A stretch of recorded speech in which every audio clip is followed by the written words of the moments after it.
வணக்கம். மாலை முரசு செய்திகள் தொலைக்காட்சியில் 50 முக்கிய செய்திகளை விரைவாகவும் துல்லியமாகவும் அரை மணியில் பார்க்கலாம்.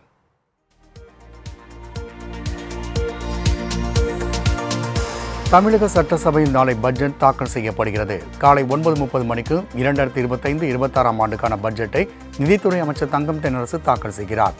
கடந்த ஆண்டுகளில் தமிழ்நாடு அரசுக்கு வந்த வருவாய் வரவுகள், செலவுகள், வாங்கிய கடனுக்கான வட்டி எவ்வளவு என்பது போன்ற தகவல்களை அவர் வெளியிடுவார். அடுத்த ஆண்டு தேர்தல் நடைபெறவுள்ள நிலையில் இந்த பட்ஜெட்டில் புதிய அறிவிப்புகள் வெளியாகும் என தமிழக மக்கள் ஆவலோடு காத்திருக்கின்றனர்.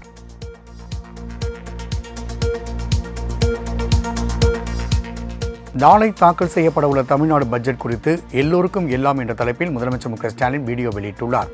அடுத்த ஆண்டு தமிழ்நாடு சட்டமன்றத்திற்கு தேர்தல் நடைபெறவுள்ள நிலையில் நாளை தாக்கல் செய்யப்பட உள்ள தமிழக பட்ஜெட் பெரும் எதிர்பார்ப்பை ஏற்படுத்தியுள்ளது. இதில் முக்கிய அறிவிப்புகள் வெளியாகும் என எதிர்பார்க்கப்படுகிறது. இந்நிலையில் எல்லாருக்கும் எல்லாம் என்ற 24 நொடிகள் ஓடக்கூடிய வீடியோவை முதலமைச்சர் மு.க. ஸ்டாலின் தனது எக்ஸ் தள பக்கத்தில் பதிவிட்டுள்ளார்.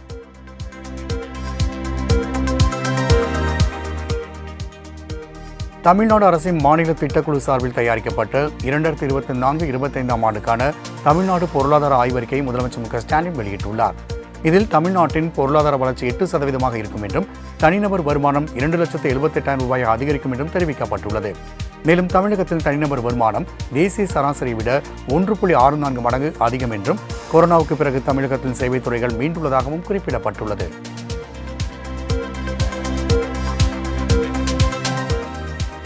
தமிழக அரசின் பட்ஜெட் இலச்சினையில் ரூபாய் குறியீடு மாற்றப்பட்டதற்கு பாஜக மாநில தலைவர் அண்ணாமலை கண்டனம் தெரிவித்துள்ளார். மொழி சர்ச்சை நீடிக்கும் நிலையில் தமிழ் எழுத்தை முதன்மைப்படுத்தி பட்ஜெட் இலச்சினை வெளியிடப்பட்டுள்ளது. ரூபாய்க்காக பயன்படுத்தப்படும் வழக்கமான குறியீட்டை தவிர்த்து ரூ என்ற தமிழ் எழுத்தோடு பட்ஜெட் லோகோ வெளியிடப்பட்டுள்ளது. இதற்கு எக்ஸ் தளத்தில் கண்டனம் தெரிவித்துள்ள பாஜக மாநில தலைவர் அண்ணாமலை, ஒரு தமிழரால் வடிவமைக்கப்பட்ட ரூபாய் குறியீடு மாற்றம் செய்யப்பட்டுள்ளதாகவும் தெரிவித்துள்ளார்.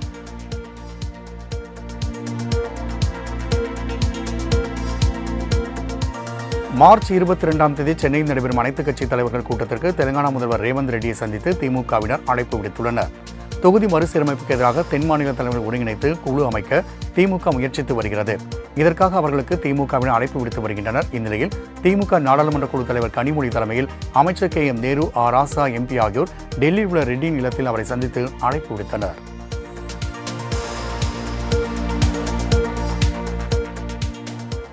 அகில இந்திய காங்கிரஸ் கட்சியின் தலைமையிடம் அனுமதி பெற்று தொகுதி மறுசீரமைப்பு தொடர்பான கூட்டுக்குழு கூட்டத்தில் பங்கேற்க உள்ளதாக தெலங்கானா முதலமைச்சர் ரேவந்த் ரெட்டி தெரிவித்துள்ளார். தெலங்கானா முதலமைச்சர் ரேவந்த் ரெட்டியை தமிழ்நாடு அமைச்சர் கே.என். நேரு, திமுக எம்பிக்கள் கனிமொழி, ராசா உள்ளிட்டோர் சந்தித்து சென்னையில் மார்ச் 22 நடைபெறும் கூட்டு நடவடிக்கை குழு கூட்டத்தில் பங்கேற்க அழைப்பு விடுத்தனர். இதைத் தொடர்ந்து செய்தியாளர்களிடம் பேசிய ரேவந்த் ரெட்டி, தமிழ்நாடு முதலமைச்சர் மு.க. ஸ்டாலின் முன்னெடுத்துள்ள முயற்சிகளை வரவேற்பதாகவும் தென்னிந்தியாவில் பாஜக காலூன்ற முடியாததால் தொகுதிகளை குறைக்க முயற்சி நடப்பதாகவும் தெரிவித்தார்.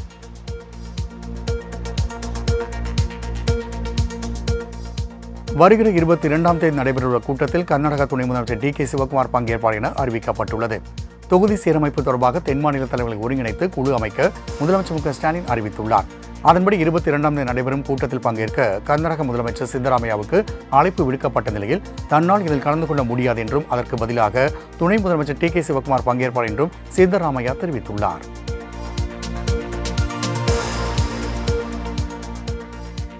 அனைத்துக் கட்சி கூட்டத்திற்கு கர்நாடக முதல்வர் மற்றும் துணை முதல்வரை அழைத்ததற்கு பாமக நிறுவனர் ராமதாஸ் கண்டனம் தெரிவித்துள்ளார்.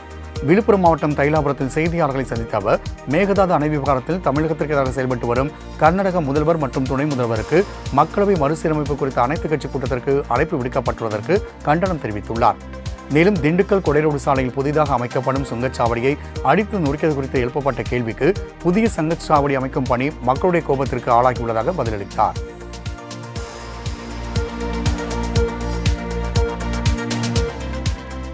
அதிமுகவை பாஜகவிடம் அடகு வைத்துவிட்டு 4.5 ஆண்டு காலம் ஆட்சி நடத்தியவர் எடப்பாடி பழனிசாமி தான் என அமைச்சர் ரகுபதி தெரிவித்துள்ளார். புதுக்கோட்டை மாவட்டத்தில் 14 புதிய பேருந்து சேவையை துவக்கி வைத்த அமைச்சர் ரகுபதி பொதுமக்களோடு சேர்ந்து பேருந்தில் சிறிது தூரம் பயணித்தார். அதைத் தொடர்ந்து செய்தியாளர்களுக்கு பேட்டியளித்த அவர், நாங்கள் எந்த வகையிலும் டெல்லிக்கு அடங்கி போவதும் இல்லை, அடமானம் வைப்பதும் கிடையாது என கூறினார். மேலும் இந்தியாவிலேயே டெல்லிக்கு எதிராக முதல் குரல் எழுப்பக்கூடியவர் முதலமைச்சர் மு.க. ஸ்டாலின், எனவே டெல்லியில் எங்களை அடமானம் வைக்க வேண்டிய அவசியம் கிடையாது என்றும் தெரிவித்தார்.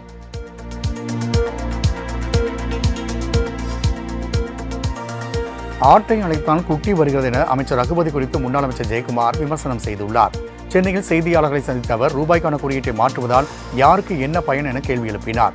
பட்ஜெட்டில் சொத்து வரி, மின்சார கட்டணத்தை குறைத்தால் பொதுமக்களுக்கு அது உபயோகமாக இருக்கும் என கூறினார். திமுகவுக்கு முறைவாசல் செய்து வருபவர் அமைச்சர் ரகுபதி என விமர்சித்த ஜெயக்குமார், முதலமைச்சரை விவாதத்திற்கு அழைத்தால் ரகுபதி வருகிறார், ஆட்டை அழைத்தால் குட்டி வருகிறது என்று சரமாரியாக விமர்சனம் செய்தார்.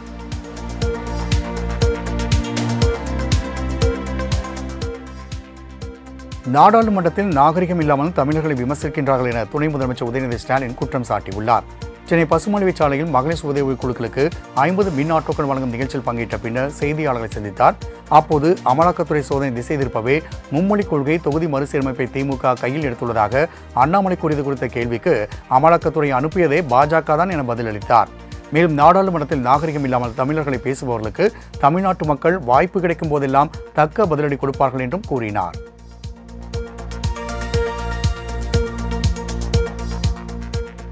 தாவேக தென்சென்னை மேற்கு மாவட்ட செயலாளராக விஜயின் உதவியாளர் மகன் நியமிக்கப்பட்டுள்ளார். தாவேக தலைவர் விஜய் 6ஆம் கட்டமாக 19 புதிய மாவட்ட செயலாளர் அடங்கிய பட்டியலை வெளியிட்டார். இதில் விஜயின் உதவியாளரின் மகனான சபரிநாதனுக்கு தென்சென்னை மேற்கு மாவட்ட செயலாளர் பதவி வழங்கப்பட்டுள்ளது. இதுவரை தாவேகாவில் 114 மாவட்ட செயலாளர்கள் அறிவிக்கப்பட்டுள்ளனர். இடைச்சென்னை பனையூரில் நடைபெற்ற ஆலோசனைக் கூட்டத்திற்கு விஜயிடம் உதவி கேட்டு வந்த பெண்ணை அவர் சந்திக்கவில்லை என புகார் எழுந்தது.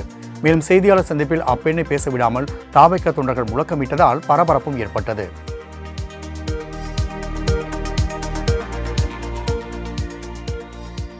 மூன்றாவது மொழியாக ஹிந்தி இருந்தால் என்ன தவறு என டிடிவி தினகரன் கேள்வி எழுப்பியுள்ளார்.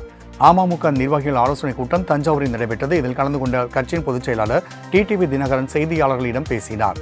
அப்போது அதிமுகவின் உண்மையான தொண்டர்கள் ஒன்றிணைய எடப்பாடி பழனிசாமி தடையாக உள்ளதென்று கூறினார். கோடநாடு கொலை வழக்கில் தன்னை கைது செய்து விடுவார்களோ என இபிஎஸ் பயந்து திமுகவுக்கு மறைமுகமாக உதவி செய்து வருவதாகவும் டிடிவி குற்றம் சாட்டினார்.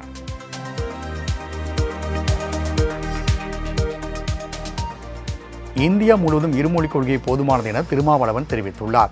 விடுதலை சிறுத்தைகள் கட்சித் தலைவர் தொல் திருமாவளவன் சென்னை விமான நிலையத்தில் செய்தியாளர்களை சந்தித்தார். அப்போது பேசிய அவர், கல்வி தொடர்பான விவாதத்தில் அமைச்சர் தர்மேந்திர பிரதான் தமிழ்நாட்டு மக்களின் உணர்வுகளை காயப்படுத்தி பேசியிருப்பது மிகுந்த அதிர்ச்சி அளிப்பதாகவும், ஹிந்தி படித்தால் உலகம் முழுவதும் வேலைவாய்ப்பு கிடைக்கும் என்ற மாய தோற்றத்தை அவர்கள் உருவாக்குவதாகவும் தெரிவித்தார். இந்தியை தாய்மொழியாக கொண்ட மக்களுக்கு வேலைவாய்ப்பு கிடைக்காத நிலையில் இந்தியா முழுவதும் இருமொழிக் கொள்கையை போதுமானது என்றும் திருமாவளவன் கூறினார்.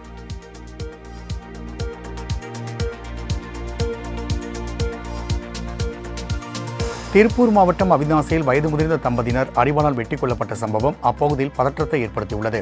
துலுக்குமுத்தூர் பெரிய தோட்டம் பகுதியில் வசித்து வந்த 82 வயதான பழனிசாமி, பர்வதம் தம்பதியினருக்கு ஒரு மகன், 2 மகள்கள் உள்ளனர். இந்நிலையில் ஆடு கோழிகளை வளர்ப்பதில் இவர்களுக்கும் பக்கத்து வீட்டை சேர்ந்த ரமேஷ் என்பவருக்கும் இடையே முன்விரோதம் இருந்து வந்ததாக கூறப்படுகிறது.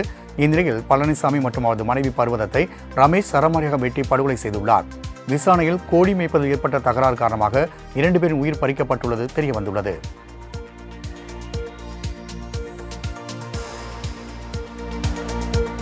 வருமுன் காப்பதும் இல்லை, பற்று திருந்துவது இல்லை என்ற நிலையில் ஸ்டாண்டிங் மாடல் திமுக அரசு இருப்பதாக அதிமுக பொதுச் செயலாளர் எடப்பாடி பழனிசாமி தனது எக்ஸ்தல பதிவில் தெரிவித்துள்ளார்.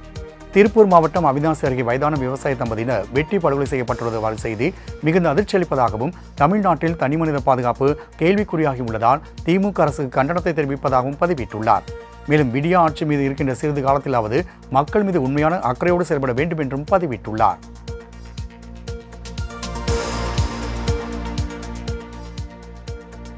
ஜெயக்குமார் போன்ற அதிமுகவினருக்கு சுயமரியாதை என்பது அறவே பிடிக்காத ஒன்று என அமைச்சர் சேகர்பாபு காட்டமாக தெரிவித்துள்ளார். சென்னை அம்பத்தூர் ஐசிஎஃப் காலனியில் உள்ள நகர்ப்புற வாழ்விட மேம்பாட்டு வாரியத்தில் இந்து சமய அறநிலைத்துறை அமைச்சர் சேகர்பாபு அண்ணன் தர்ம அமுதகரங்கள் நிகழ்ச்சியை தொடங்கி வைத்தார். இதனைத் தொடர்ந்து செய்தியாளர்களிடம் பேசிய அவர், பாஜகவிடம் கட்சியை முழுமையாக அடமானம் வைத்திருக்கின்ற ஜெயக்குமார் போன்ற அதிமுகவினருக்கு சுயமரியாதை என்பது அறவே பிடிக்காத ஒன்று என காட்டமாக தெரிவித்தார். மேலும் மத்திய அரசுக்கு சிம்ம சுப்பனமாக திகழ்கின்ற தங்களுடைய நடவடிக்கையை மக்கள் முழுமையாக ஏற்றுக்கொண்டதாகவும் கூறினார்.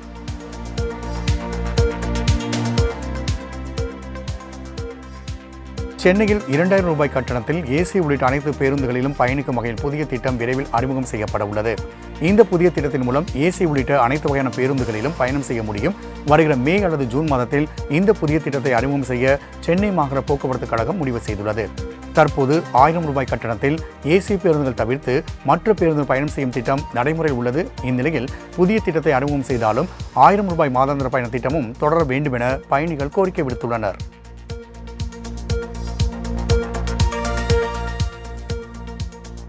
இலங்கைக்கு கடத்துவதற்காக தெலுங்கானாவிலிருந்து எடுத்து வரப்பட்ட 1 கோடி ரூபாய் மதிப்புள்ள 400 கிலோ கஞ்சா திருவாரூரில் பறிமுதல் செய்யப்பட்டது.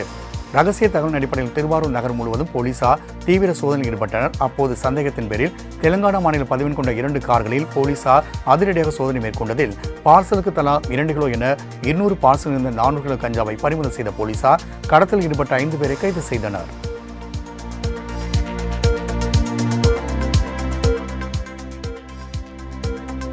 சென்னை திருமங்கலம் அருகே ஒரே குடும்பத்தை சேர்ந்த 4 பேர் தூக்கிட்டு தற்கொலை செய்து கொண்டனர். திருமங்கலம் பகுதியில் வசித்து வந்த பாலமுருகன் என்பவர் ஸ்கேன் சென்டர் ஒன்றை நடத்தி வந்துள்ளார். இவரது மனைவி சுமதி உயர்நீதிமன்றத்தில் வழக்கறிஞராக பணியாற்றி வந்துள்ளார். இந்நிலையில் தங்கள் 2 மகன்களோடு பாலமுருகன் மற்றும் அவரது மனைவி சுமதி தூக்கிட்டு தற்கொலை செய்து கொண்டனர்.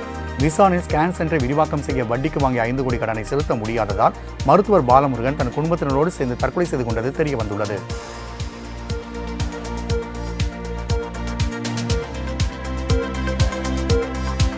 தணிக்கையாளர் செய்த சிறிய தவறினால் 2 கோடி ரூபாய் நஷ்டமடைந்துள்ளதாக ராமநாதபுரத்தை சேர்ந்த சவுக்கு வியாபாரி புகார் மனு ஒன்றை அளித்துள்ளார்.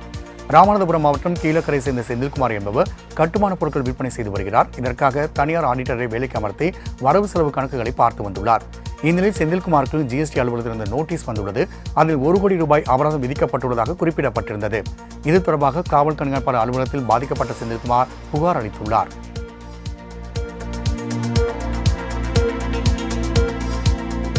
சிதம்பரம் நடராஜர் கோவில் விவகாரத்தில் டீச்சர்களுக்கு எதிரான வழக்கை ரத்து செய்ய முடியாது என சென்னை உயர்நீதிமன்றம் திட்டவட்டமாக தெரிவித்துள்ளது. சிதம்பரம் நடராஜர் கோவில் கடந்த 2023ஆம் ஆண்டு ஜூன் மாதம் ஆருத்ரா தரிசனத்தை முன்னிட்டு பக்தர்கள் கனகசபை மீது ஏறி தரிசனம் செய்ய அரசு அனுமதி வழங்கியிருந்தது. இந்நிலையில் கனகசபை மீது ஏறி நின்று தரிசனம் செய்ய முயன்ற ஜெயசீலா என்ற பெண் பக்தரை சாதி பேரை சொல்லி திட்டியதாக தீட்சிதர்கள் மீது வன்கொடுமை வழக்கு பதிவு செய்யப்பட்டது. இந்த வழக்கை ரத்து செய்யக்கூடிய 8 பேரும் சென்னை உயர்நீதிமன்றத்தில் வழக்கு தொடர்ந்த நிலையில் வழக்கை நீதிபதி ரத்து செய்ய முடியாது என மறுத்து தள்ளுபடி செய்துள்ளார்.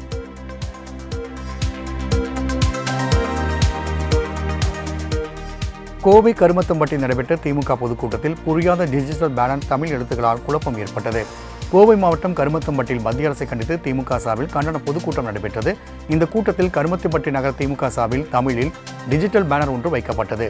அதில் மத்திய அரசு தொகுதி மறுசீரமைப்பு தொடர்பான வாசகங்கள் இடம்பெற்றிருந்தன. ஆனால் அந்த பேனரில் இருந்த தமிழ் எழுத்துக்கள் தெளிவாக இல்லாததால் அங்கு வந்திருந்த திமுக தொண்டர்கள் மற்றும் பொதுமக்கள் குழப்பம் அடைந்தனர். இது தொடர்பான வீடியோ சமூக வலைதளங்களில் வைரலாக பரவி வருகிறது.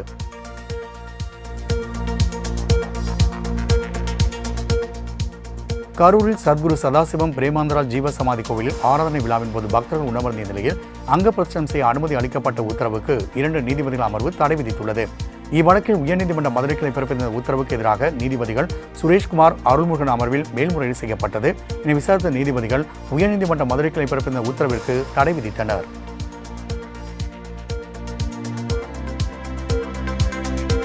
பொன் மாணிக்கவேல் மீதான வழக்கு விசாரணைக்கு இடைக்கால தடை விதித்து உயர்நீதிமன்ற மதுரை கிளை உத்தரவிட்டுள்ளது.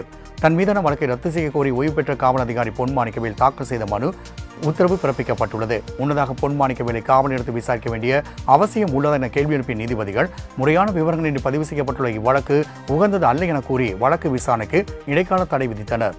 இது தொடர்பாக சிபிஐ தரப்பில் கூடுதல் விவரங்கள் தாக்கல் செய்ய வேண்டும் என உத்தரவிட்டு வழக்கை மார்ச் 17ஆம் தேதிக்கு ஒத்திவைத்தனர்.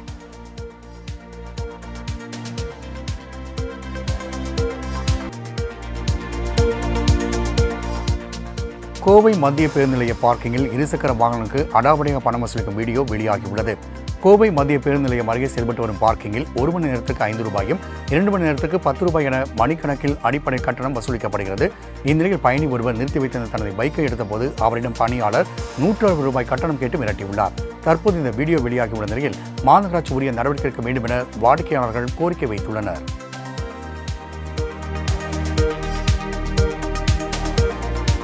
சூரியனார் கோவில் ஆதீனத்திலிருந்து வெளியேறிய மகாலிங்க பண்டார சந்நிதி தஞ்சை மாவட்ட காவல் கண்காணிப்பாளர் அலுவலகத்தில் மனு ஒன்றை அளித்துள்ளார். தஞ்சாவூர் மாவட்டம் கும்பகோணம் அருகே சூரியனார் கோவில் ஆதீனத்தில் 28வது ஆதீனமாக இருந்த மகாலிங்க பண்டார சந்நிதி கர்நாடகாவை சேர்ந்த பெண்ணை திருமணம் செய்து கொண்டதால் அங்கிருந்து வெளியேற்றப்பட்டார். இந்நிலையில் பல மாதங்களுக்கு பிறகு இன்று தஞ்சை மாவட்ட காவல் கண்காணிப்பாளர் அலுவலகத்துக்கு வந்த அவர் தான் மடத்தை விட்டு வெளியேறிய பிறகு அங்கிருந்து 50 சிலைகள் கொள்ளையடிக்கப்பட்டுள்ளதாகவும் இதுகுறித்து விசாரணை நடத்தி ஆதீனத்தின் சாவியை தன்னிடம் ஒப்படைக்க வேண்டும் என கூறியுள்ளார்.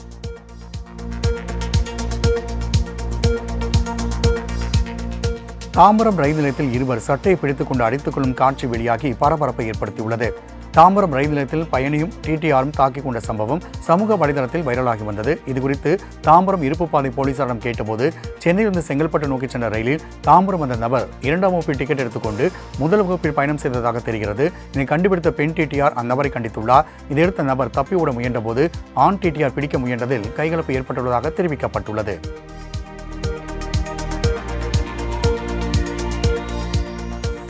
சீமான் வீட்டு பணியாளர் மற்றும் பாதுகாவலருக்கு நிபந்தனை ஜாமீன் வழங்கி சென்னை உயர்நீதிமன்றம் உத்தரவிட்டுள்ளது. நடிகை விஜயலட்சுமி வழக்கில் விசாரணைக்கு ஆஜராகும்படி நாம் தமிழர் கட்சியின் ஒருங்கிணைப்பாளர் சீமானுக்கு வலசரவாக்கம் போலீசார் சம்மன் அனுப்பியதோடு அன்னை வீட்டு கதவிலும் ஒட்டினர். இதனை கிழித்ததாக அவரது பணியாளர் சுபாகர் மற்றும் பாதுகாவலர் அமல்ராஜ் ஆகியோரை நீலாங்கரை போலீசார் கைது செய்தனர். இருவரது ஜாமீன் மனுவை செங்கல்பட்டு நீதிமன்றம் தள்ளுபடி செய்த நிலையில் சென்னை உயர்நீதிமன்றத்தில் ஜாமீன் மனு தாக்கல் செய்யப்பட்டது. இந்த மனு நீதிபதி சுந்தர் மோகன் முன்பு விசாரணைக்கு வந்தபோது துப்பாக்கி உரிமையை மீறியிருந்தால் அதனை ரத்து செய்ய அரசு முடிவெடுக்கலாம் என கூறி நிபந்தனை ஜாமீன் வழங்கப்பட்டது.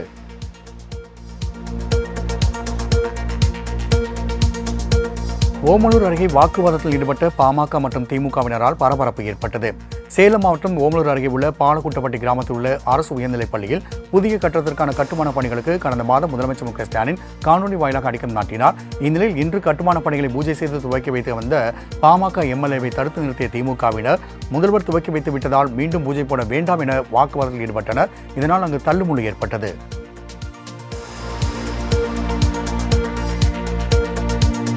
சென்னை மாநகர காவல் ஆணையர் அருண் மீது நடவடிக்கை எடுக்க உத்தரவிட முடியாது என சென்னை உயர்நீதிமன்றம் உத்தரவிட்டுள்ளது.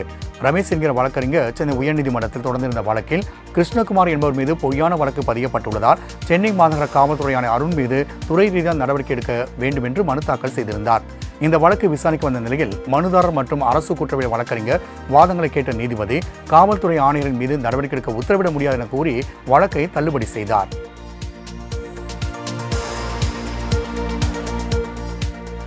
கோடநாடு கொள்ளை வழக்கு சம்பந்தமாக முன்னாள் முதலமைச்சர் ஜெயலலிதாவின் பாதுகாவலர் பெருமாள்சாமி சிபிசிஐடி விசாரணைக்கு ஆஜரான நிலையில் அவரிடம் தீவிர விசாரணை நடைபெற்று வருகிறது.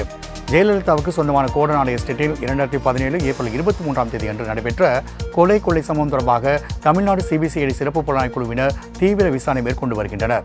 இந்நிலையில் முன்னாள் முதலமைச்சர் ஜெயலலிதாவுக்கு பாதுகாப்பு உதவியாளராக இருந்த பெருமாள்சாமி சிபிசிஐடி அலுவலகத்தில் ஆஜராகிய நிலையில் அதிகாரிகள் அவரிடம் தீவிர விசாரணை நடத்தி வருகின்றனர்.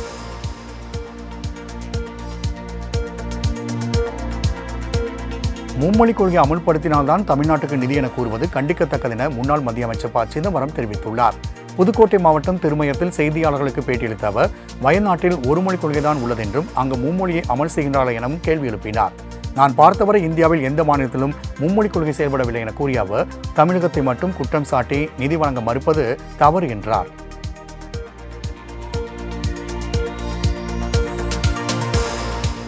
திறமையுடன் ஹிந்தி மொழியும் தெரிந்திருந்தால் தமிழ்நாட்டு வீரர்கள் தேசிய அளவில் கொடிகட்டி பறக்க முடியும் என மகளிர் கபடி விளையாட்டின் பயிற்சியாளர் தெரிவித்துள்ளார். ஈரான் நாட்டில் பெண்களுக்கான 6வது ஆசிய மகளிருக்கான கபடி போட்டியில் இந்திய அணி தங்கப்பதக்கத்தை வென்றது. இதையடுத்து அணியின் பயிற்சியாளர் கவிதா செல்வராஜுக்கு சென்னை விமான நிலையத்தில் உற்சாக வரவேற்பு அளிக்கப்பட்டது.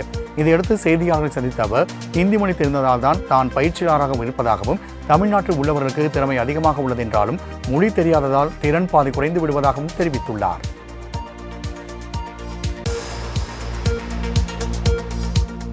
நாளை தமிழகம், புதுச்சேரி மற்றும் காரைக்காலில் லேசானது முதல் மிதமான மழை பெய்யும் என சென்னை வானிலை ஆய்வு மையம் தெரிவித்துள்ளது. இது தொடர்பாக வெளியிடப்பட்டுள்ள அறிக்கையில் பூமத்திய ரேகை ஒட்டிய மேற்கிந்திய பெருங்கடல் மற்றும் அதனை ஒட்டிய மாலத்தீவு பகுதியிலிருந்து தெற்கு கேரளா வரை ஒரு வளிமண்டல கீழடுக்கு சுழற்சி நிலவுவதாகவும் இதனால் நாளை தமிழகம், புதுச்சேரி மற்றும் காரைக்காலில் லேசானது முதல் மிதமான மழை பெய்யும் என்றும் 15 முதல் 17ஆம் தேதி வரை தமிழகத்தின் பல்வேறு பகுதிகளில் காலை வேளையில் பனிமூட்டம் காணப்படும் என்றும் தெரிவிக்கப்பட்டுள்ளது. மேலும் வெப்பநிலை இயல்பை விட 3 டிகிரிக்கு அதிகமாக இருக்கும் என்றும் தெரிவிக்கப்பட்டுள்ளது.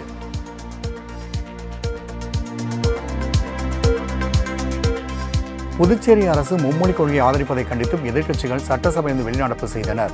அம்மாநில சட்டப்பேரவை பட்ஜெட் கூட்டத்தொடரின் 4ஆம் நாளில் துணைநிலை ஆளுநருக்கு உரைக்கு நன்றி தெரிவிக்கும் தீர்மானத்தின் மீது சட்டமன்ற உறுப்பினர்கள் உரையாற்றினர். அப்போது மும்மொழிக் கொள்கையை அரசு ஆதரிப்பதால் மாநிலத்தில் மாணவர்களின் தேர்ச்சி விகிதம் குறைந்துள்ளதாக குற்றம் சாட்டியும் இந்தி மொழி ஆதரிக்கும் புதுச்சேரி அரசுக்கு கண்டனம் தெரிவித்தும் எதிர்க்கட்சித் தலைவர் சிவா தலைமையில் திமுக சட்டமன்ற உறுப்பினர்கள் மற்றும் காங்கிரஸ் உறுப்பினர்கள் சட்டசபையிலிருந்து வெளிநடப்பு செய்தனர்.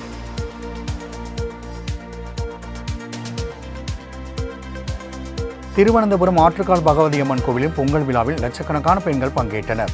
பெண்களின் சபரிமலை என அழைக்கப்படும் கேரள மாநிலம் திருவனந்தபுரம் ஆற்றுக்கால் பகவதி அம்மன் கோவிலில் பொங்கல் வழிபாடு வெகு விமர்சையாக இன்று தொடங்கியுள்ளது. இதில் தமிழகம், கேரளா உட்பட பல்வேறு மாநிலங்களிலிருந்து வந்த வெளிநாட்டிலிருந்து வந்த லட்சக்கணக்கான பெண்கள் பங்கேற்றுள்ளனர்.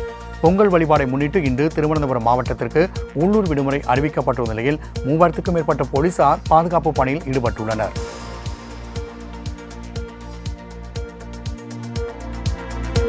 மகாராஷ்டிராவில் அரசு பணியாளர் தேர்வாணைய தேர்வுகள் இனி மராத்தி மொழியில் நடத்தப்படும் என முதல்வர் தேவேந்திர பட்னவிஸ் அறிவித்துள்ளார்.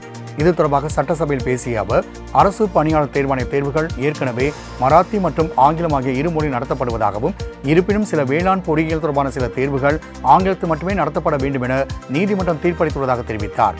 இந்நிலையில் மராத்தி பொறியியல் படிப்புகளை நடத்த மாநில அரசு முடிவு செய்துள்ளதாகவும் அவர் கூறினார்.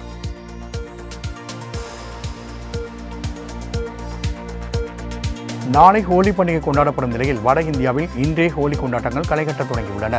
இந்நிலையில் உத்தரப்பிரதேச மாநிலம் விருந்தவனத்தில் வாழும் கைம்பெண்கள் வண்ணப் பொடிகளை தூவி ஹோலி பண்டிகை மகிழ்ச்சியோடு கொண்டாடினர். கைம்பெண்கள் கொண்டாடிய இந்த ஹோலி வீடியோ இணையத்தில் வைரலாகி பரவி வருகிறது. இதேபோல் ஜம்மு காஷ்மீர் மற்றும் இந்தியா, பாகிஸ்தான் நிலையில் ராணுவ வீரர்கள் வண்ணப் பொடிகளை ஒருவர் மீது ஒருவர் தூவி ஹோலி பண்டிகையை கொண்டாடினர்.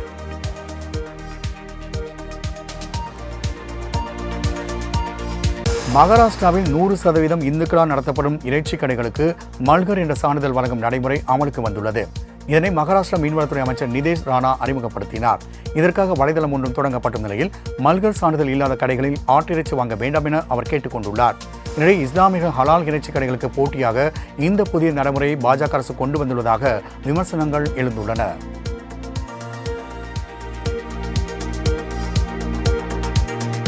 யுக்ரைன் பிடித்த குர்ஸ் பிராந்தியத்தின் சுஜா நகரை மீட்டதாக ரஷ்யா அறிவித்துள்ளது. இரு நாடுகளுக்கும் இடையான சண்டை 3 வருடங்களை தாண்டி நடைபெற்று வந்த நிலையில் ரஷ்யாவின் குர்ஸ் மாகாணத்துடன் யுக்ரைன் ராணுவம் திடீரென புகுந்து பெரும்பாலான நகரங்களை கைப்பற்றியது. இந்நிலையில் குர்ஸ் பிராந்தியத்தில் யுக்ரைன் ராணுவம் பிடித்துள்ள கடைசி இடத்திலிருந்து அவரை விரட்டுவதற்காக ரஷ்ய ராணுவம் நெருங்கி வருகின்றது. இதில் சுஜா நகரை மீட்டுள்ளதாக ரஷ்யா தெரிவித்துள்ளது.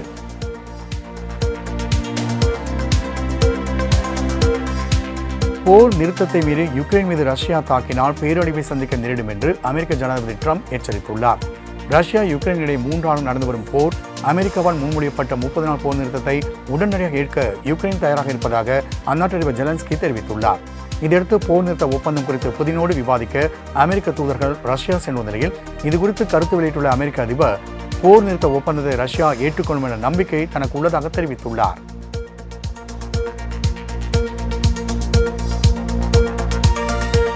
இலங்கையில் அனுராதபுரம் போதனா மருத்துவமனையில் பணிகளை புறக்கணித்து மருத்துவர்கள் போராட்டத்தில் ஈடுபட்டனர். அனுராதபுரம் போதனா மருத்துவமனையில் பெண் மருத்துவர் ஒருவர் பாலியல் வன்கொடுமைக்கு உள்ளாக்கப்பட்டதை கண்டித்து நாடு தழுவிய பணி புறக்கணிப்பு போராட்டத்தை மருத்துவர்கள் முன்னெடுத்துள்ளனர். இதுபோன்ற கொடூர சம்பவம் மேலும் தொடராமல் இருக்க அரசு உரிய நடவடிக்கை எடுக்க வேண்டும் என வலியுறுத்திய மருத்துவர்கள் இச்சம்பவத்தில் தொடர்புகள் மீது நடவடிக்கை எடுக்கும் வரை போராட்டம் தொடரும் என தெரிவித்துள்ளனர்.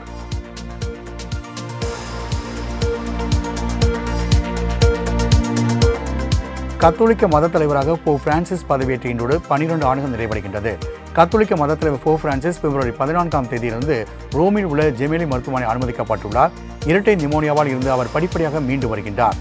அவர் ஆபத்தான கட்டத்தை தாண்டிவிட்டதாக மருத்துவர்கள் தெரிவித்துள்ளனர். இந்நிலையில் போப்பாக அவர் தேர்ந்தெடுக்கப்பட்டு 12 ஆண்டுகள் இன்றோடு நிறைவடைகின்றது.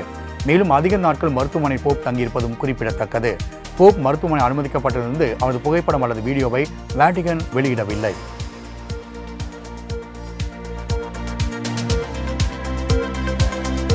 ஈரானின் ஹோர்முஸ் தீவின் கடற்கரை பகுதியில் ரத்த மழை பெய்வதாக வெளிவரும் வீடியோ வயிற்றில் புளியை கரைக்கிறது. ஈரானின் ஹோர்முஸ் தீவின் கடற்கரை பகுதி தற்போது இரத்த சிவப்பில் காணப்படுகிறது.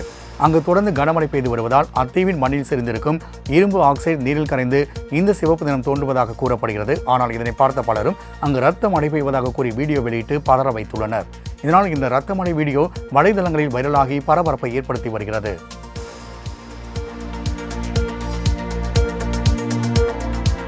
சென்னை சூப்பர் கிங்ஸ் அணி இன்ஸ்டாகிராம் பக்கத்தில் 17 மில்லியன் தொடர்புகளை பெற்ற முதல் அணி என்ற சாதனை படைத்துள்ளது. சென்னைக்கு அடுத்தபடியாக 16.3 மில்லியன் பின் தொடர்புகளோடு ஆர்சிபி அணி 2வது இடத்திலும் 15.4 மில்லியன் பார்வைகளோடு மும்பை இந்தியன்ஸ் அணி 3வது இடத்தில் உள்ளது. எக்ஸ் பக்கத்தில் 10 மில்லியன் பின் தொடர்பாளர்கள் கடந்து ஒரே அணி என்ற சாதனையையும் சென்னை சூப்பர் கிங்ஸ் அணி தன்வசம் வைத்துள்ளது. இதுவரை 5 IPL கோப்பைகளை வென்ற சென்னை அணி இந்தியா முழுவதும் சென்னை CSK அணிக்கு 200 ரசிகர்கள் உள்ளதும் குறிப்பிடத்தக்கது.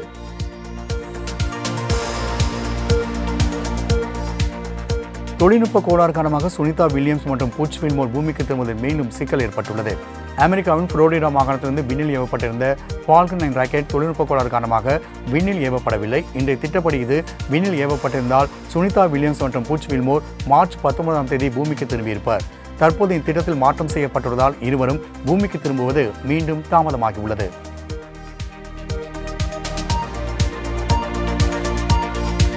நாசாவின் 2 செயற்கைக்கோள்கள் விண்ணில் பாய்ந்தன. பிரபஞ்சத்தின் தொடக்கம், சூரியனின் மர்மங்கள் குறித்து ஆய்வு செய்ய நாசா திட்டமிட்டுள்ளது. இதற்காக 2 செயற்கைக்கோளை நாசா விண்ணுக்கு அனுப்பியுள்ளது. அதன்படி ஸ்பெக்ட்ரிக்ஸ் என்ற செயற்கைக்கோள் பிரபஞ்சத்தின் தோற்றம் பற்றி முழுமையாக ஆய்வு செய்வது, சூரியன் மேற்பரப்புக்கு வெளியே செல்லும் பொருட்களின் தோற்றம் மற்றும் முழு வானத்தின் 3D வரைபடத்தை உருவாக்குவது ஆகிய பணியில் ஈடுபட உள்ளது. இதேபோல் பஞ்ச செயற்கைக்கோள் சூரியன் பற்றி ஆய்வு செய்யும் என தகவல் வெளியாகியுள்ளது.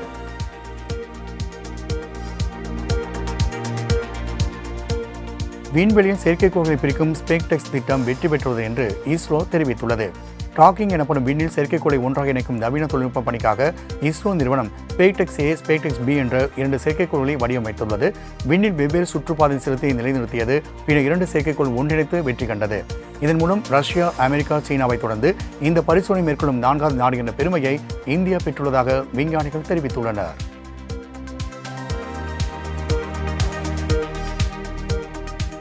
இந்திய தேசிய ராணுவத்தின் மூத்த வீரரான லெப்டினன்ட் ஆர் மாதவன் பிள்ளை டெல்லியில் உள்ள நேதாஜி சிலைக்கு மரியாதை செலுத்தி தனது 100வது பிறந்த நாளை கொண்டாடியுள்ளார்.